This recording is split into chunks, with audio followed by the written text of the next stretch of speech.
Բարև ձեզ հարգելի գործընկերներ, շնորհակալ ենք, որ ընդունել եք մեր հրավերը եւ կլուսաբանեք այսօրվա մեր փաստաբանական խմբի ասուլիսը։ Իհարկե թեման վերաբերում է Սամվել Կարապետյանի նկատմամբ,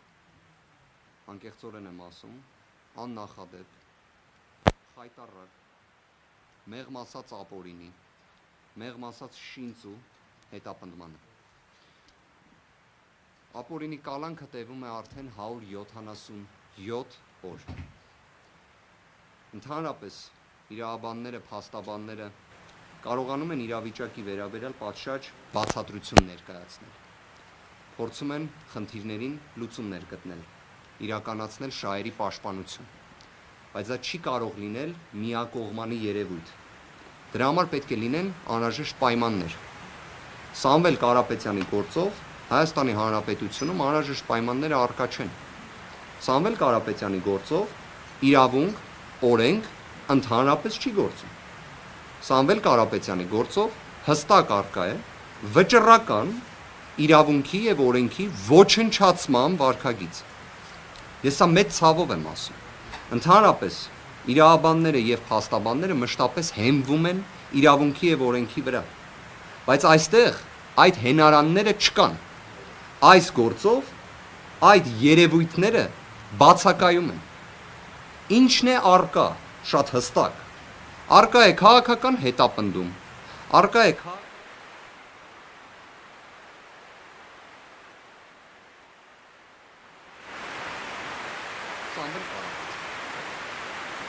Ինչով է այս ամենը հիմնավորվում։ Ես չեմ հոգնելու դա կրկնելուց։ 2025 թվականի հունիսի 17-ին Հայաստանի Հանրապետության բարձր պաշտոն զբաղեցնող անձը, ով իր կարգավիճակով պարտավորված է ապահովելու իրավունքի գերակայություն Հայաստանի Հանրապետությունում։ Ոչ թե իրավունքի խախտում, այլ գերակայություն։ Ոչ թե իրավապահների գործունեության միջամտություն, այլ իրավունքի գերակայություն։ Փոխարենը բոլորս հիշում ենք հունիսի 17-ի հրապարակավ Facebook-յան արդարադատության հիմքերը, որոնք դրվեցին Հայաստանի Հանրապետությունում եւ անշեղորեն կատարվում են։ Կրկին սա մեծագույն ցավով եմ ասում, որտեղ այս ամենը մեղմ ասած անարգանք է իրավունքի եւ օրենքի նկատմամբ, անարգանք է իրավական պետության սկզբունքի նկատմամբ։ Սա Հայաստանի Հանրապետությունում 2025 թվականի հունիսի 17-ից մինչ օրս իրավական պետության սկզբունքը, որը ի թիվս այլի երաշխավորում է, որ կալանքները չեն կարող լինել ապօրինի, որ դատարանները պետք է լինեն անկախ, որ քննիչները պետք է լինեն անկախ, որ դատախազները պետք է ապահովեն օրինականության, հսկողություն, նախաքննության, դրանք բոլորը տապալված են։ Այսինքն պարզապես կարելի է վերցնել քրեական դատավարության օրենսգիրքը, նշել Սամվել Կարապետյան անունը եւ փակել քրեական դատավարության օրենսգիրքը, որտեղ այն չի գործում։ Այն չի գործում 177 օր շարունակ։ Վերաքննիչ դատարանը նախագահությամբ տիկին Ժենյա Մելիքսեթյանի ուներ բոլոր հնարավորությունները, օրինակ, ցույց տալու, որ այս նախաբանը, որը ներկայացրեցի քիչ առաջ, իրականության հետ առնչություն չունի։ Ինչ որտեղ հեշտ խնդիր է, չէ՞։ Մենք բոլորս արեստավարժ իրավաբաններ ենք։ Եթե մենք կարողանում ենք հիմնավորել հակառակը, իսկ դրա փոխարեն դատախազն ու քննիչը, որոնք համատեղ են գործում, իդեպ այդպես չպետք է լինի։ Դատախազը անկախ պաշտոնատար անձ է, որ քննիչին հսկողն է, բայց այս գործով իրենք համատեղ են գործում։ Իդեպ այդպես է եղել 2025 թվականի հունիսի 17-ից, որտեղ այս գործով հաղորդում կոչվածը ներկայացրել է հենց գլխավոր դատախազ տիկին Աննա Վարդապետյանը, եւ այդ պնդումը կատարում են քննիչները մինչ օրս։ Ես վստահ եմ դուք կհիշեք, թե ինչպես հենց ինքը գլխավոր դատախազը հակադարձեց այդ պնդմանը, հրապարակայնորեն ազգային ժողովում, բայց ես էլ ձեզ պաշտոնապես հայտնում եմ, որ մինչ օրս քննիչների կողմից այդ պնդումը կատարվում է, այդ թվում 2025 թվականի նոյեմբերի 17-ի դրությամբ, այդ թվում գրավոր ներկայացրած միջնորդություններով։ Այո, իրենք գործում են համատեղ, քննչականը եւ դատախազությունը։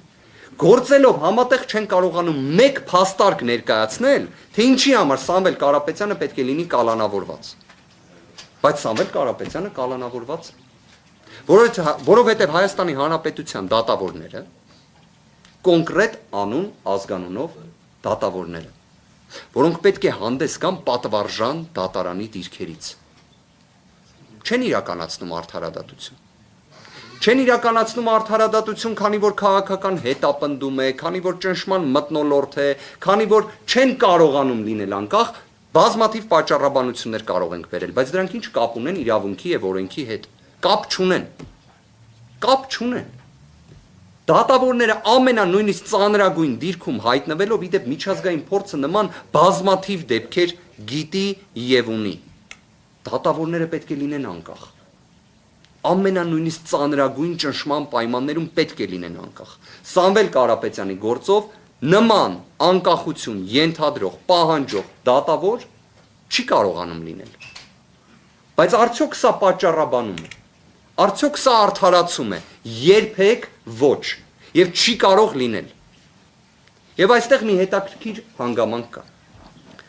Մեր ոլորտում ամեն ինչ ի վերջո ունենում է փաստաթուղթ, գրավոր տեսքով։ Ի վերջո լինում են գրավոր որոշումներ։ Եվ այդ որոշումները պահպանվում են։ Այդ որոշումները եւս ունեն պատասխանատուներ։ Պայմանականորեն, եթե մի դատավոր հետագայում պետք է վկայակոչի այն, թե ինչ աստիճան անասելի ճնշումներ են եղել, իրավական 0 նշանակություն ունի այդ փաստարկը կամ այդ պատասխանը, որովհետև որոշման եզրափակիչ մասում միշտ գրվում է դատավորի անուն, ազգանունը։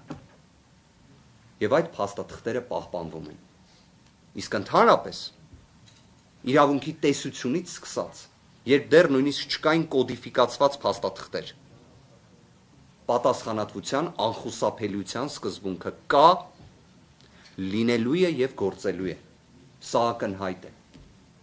Ես հասկանում եմ, որ հնարավոր է լինի մի կարծիք, որ Սամվել Կարապետյանը ազգային բարերար է, բարեգործություններով է հայտնի, բազմաթիվ մարդկանց աջակցելով, օգնելով է հայտնի, եւ միգուցե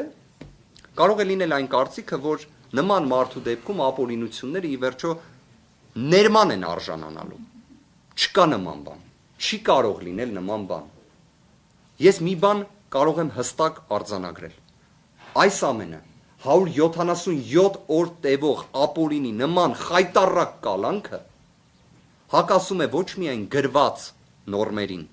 օրենքներին, այլ նաև չգրված, մարդկային, բարոյական տիրույթում գտնվող արժեքներին։ Ես վստահ եմ, ձեզ այն շատերը նկատել են, որ Սամվել Կարապետյանի գործը լուսաբանվում է թե Հայաստանում, թե Հայաստանի Հանրապետությունից դուրս։ Ես վստահ եմ, դուք տեղյակ եք, թե միջազգային ճանաչում ունեցող բազմաթիվ իրավաբաններ, փաստաբաններ, հանրային գործիչներ խոսում են Սամվել Կարապետյանի գործի մասին։ Եթե կա կարծիք, որ այս ամենը հետևանք չի ունենալու, այդ կարծիքը սխալ է։ Ամենամեծ ցավը այս ամենի նրանում է, որ հետևանքը վրա է հասնում փաստացի Հայաստանի Հանրապետության նկատմամբ։ Ցավալի է այս ամենը, որովհետև կոնկրետ անձինք կատարում են կոնկրետ գործողություններ, հետևանքը լինում է կոլեկտիվ։ Մեծագույն ցավով եմ այս ամենը ասում։ Սամվել Կարապետյանին որպես քաղաքական պատանդ ներկայացնելու հիմնավորումներից մեկը թաքնված է ոչ միայն նրանում, որ Սամվել Կարապետյանը այո հանդես է եկել մայր աթոռը պաշտպանելու դիրքերից հունիսի 17-ին, երբ արդեն նկատվում էր, թե ինչ մեծ ճնշում է, ինչ մեծ ապօրինություն է սկիզբ առել մայր աթոռի նկատմամբ։ Բայց հիմա ավելի հստակ է, թե ինչի համար էր անհրաժեշտ Սամվել Կարապետյանին ամեն գնով կալանավորել եւ կալանքի տակ պահել։ Խնդիրներից մեկը այո թաքնված է նրանում, որ մեր ինքնության, մեր մայր աթոռի նկատմամբ այո կա ուղիղ քաղաքական որոշում, ճնշման, նսեմացման եւ միջամտության։ Եվ ազգային բարերար Սամվել Կարապետյանը այո խոչընդոտ է նման վարքագծին։ Բայց այդ վարքագիծը արդյոք ոչ իրավաչափ է։ Մայր աթոռը պաշտպանելը Հայաստանում ոչ իրավաչափ երևույթ է դառել։ մեր ձևով կմասնակցենք եկեղեցու պաշտպանությանը, Հայաստանի Հանրապետությունում հանգեցնում է 177 օր տևող կալանքի։ Եվ այդ կալանքը հաստատող դատավորները, նման միջնորդություն ներկայացնող քննիչները, նման միջնորդությունը պաշտպանող դատախազները Հայաստանի Հանրապետության քաղաքացիներ են։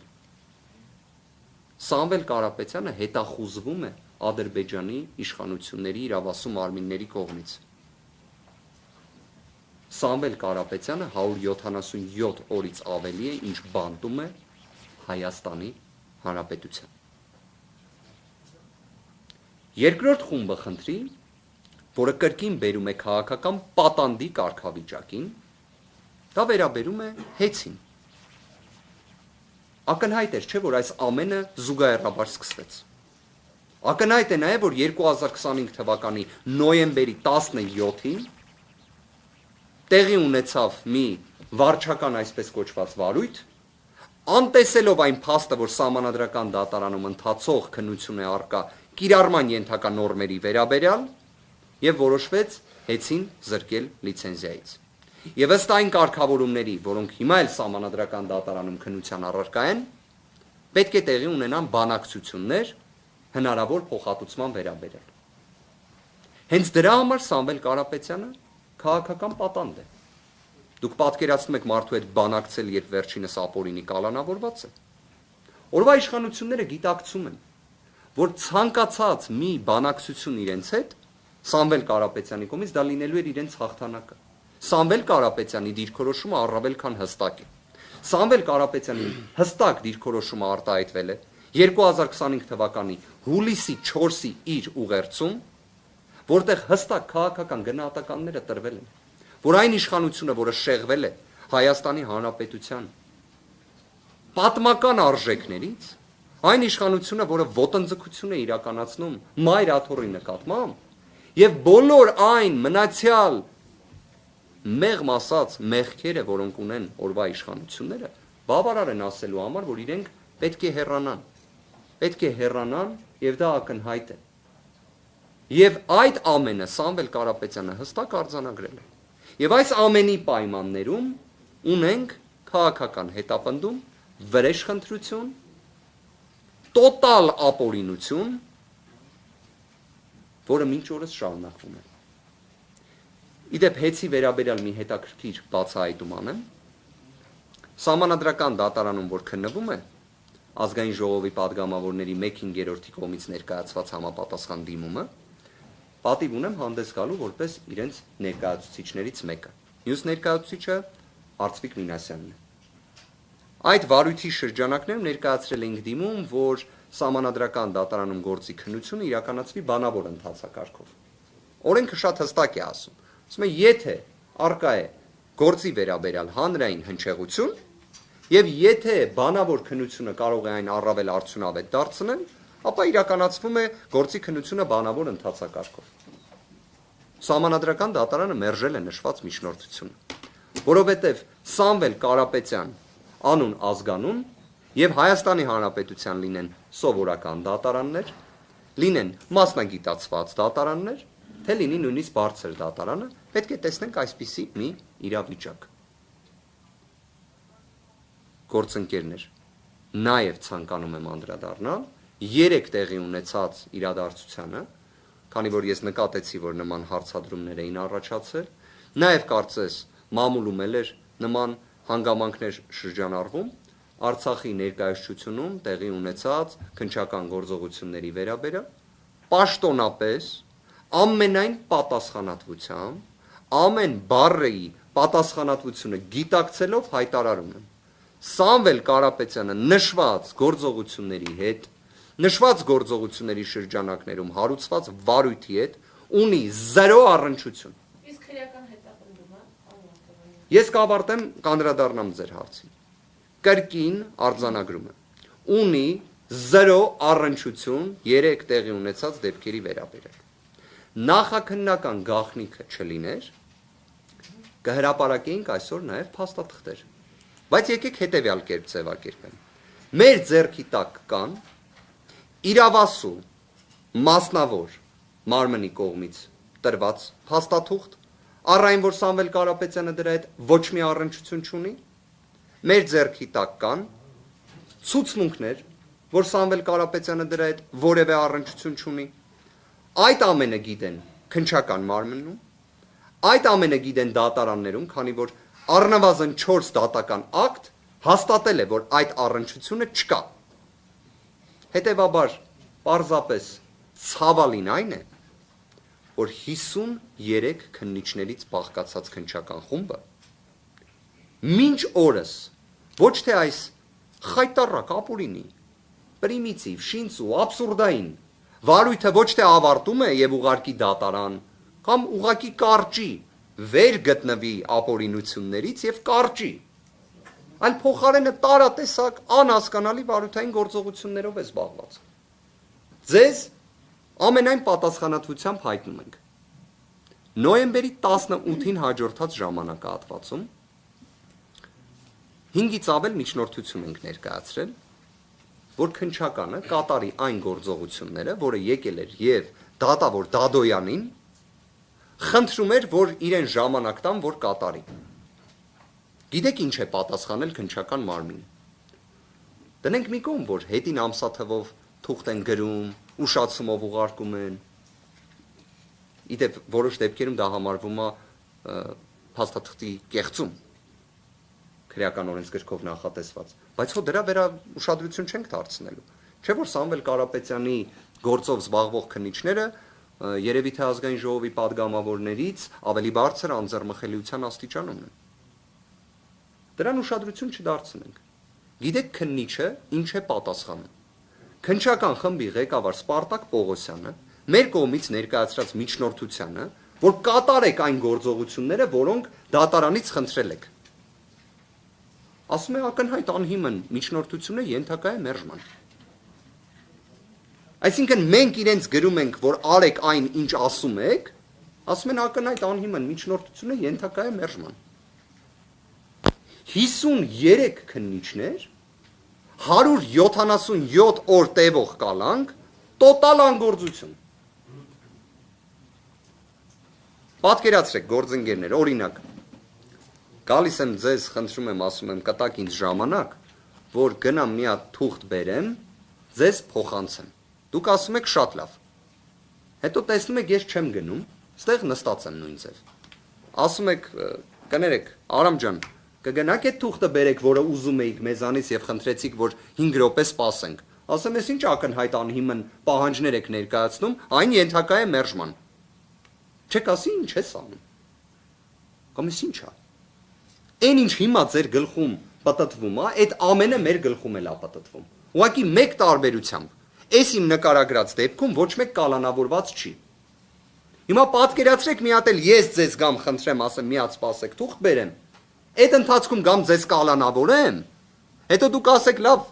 հարգելիս, կալանավորեցիք, բայց այդ թուղթը ինչ եղավ, ասում ես ինչ ակնհայտ անհիմն միջնորդություններ եք ներկայացնում։ Սամվել Կարապետյանին մեղսագրվող արարքները իրականության, օբյեկտիվության, աբսուրդի հետ էլ նույնիսկ կապ չունեն, հասկանում եք, այսինքն սա վեր է աբսուրդից։ Հետևաբար, ամփոփելով նաև այս հատվածի վերաբերյալ խոսքս, կարող եմ ասել, որ այո, Սամվել Կարապետյանը Արցախի հետ ունեցել է այն աստիճան կապ,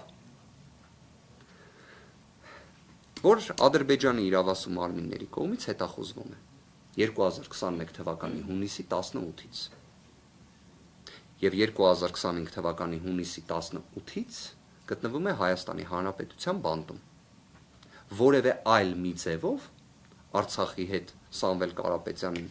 կապելու փորձը գիտեք, որ ձևակերպում է օգտագործում։ Ճիշտ չի, մարդկային չի։ Բոլոր այն կարմիր գծերը, որոնք կան, դրանից էլ է դուրս։ Ես հասկանում եմ, որ աբսուրդին կատարելության սահմաններ չկան, բայց իսկապես կարելի է ինչ-որ միտեղ կարմիր գիծ ունենալ։ Այն